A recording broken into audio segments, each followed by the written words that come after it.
Merci d'être avec nous pour votre journal Afrique sur TV5 Monde. Au sommaire de l'actualité. En République démocratique du Congo, la polémique fait rage après les incidents de Bukavu la semaine dernière. Souvenez-vous, une cinquantaine de partisans de Vital Kamerhe avaient été blessés. Un autre avait été tué dans des heurts avec des policiers. Eh bien, aujourd'hui, l'opposition et le régime congolais s'accusent mutuellement d'avoir ouvert les hostilités. Le récit de Caroline Pelly. Vital Kamerhe, l'un des plus farouches opposants au président congolais, a bien du mal à faire sa tournée dans l'Est.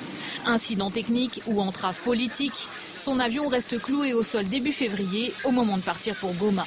Motif officiel, pas d'autorisation de décollage.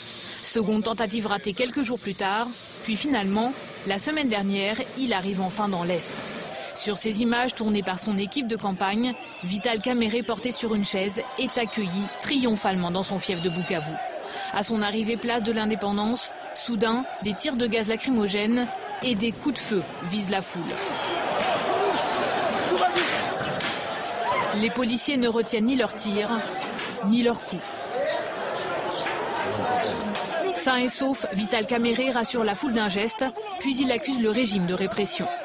Ce sont les militaires de la garde républicaine qui étaient habillés en tenue de policiers. Et ils ont sorti des couteaux, ils ont tiré à balles réelles, ils ont lancé des bombes lacrymogènes. Mais côté gouvernement, on accuse l'opposant d'avoir provoqué ces incidents. Sa stratégie à lui, son fonctionnement, ce sont les incidents. Ce sont des provocations. Et donc il a essayé son va-tout en arrivant sur cette artère publique la plus fréquentée de Bukavu. Le professionnalisme de notre police a fait que, même s'il y a eu quelques blessés, il n'y a pas eu de mort à Bukavu. Un bilan contesté par ce militant des droits de l'homme. Il affirme que les tirs ont fait un mort et une cinquantaine de blessés à Bukavu. Nous exigeons une enquête indépendante pour que les commandants responsables, les autorités politiques responsables, que ce soit au niveau de Bukavu, au niveau national, qui ont eu à donner cet ordre manifestement illégal, puissent être identifiés et poursuivis devant les cours et tribunaux.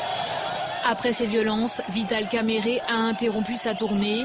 Il est toujours à Bukavu et cherche un moyen de rentrer dans la capitale en toute sécurité.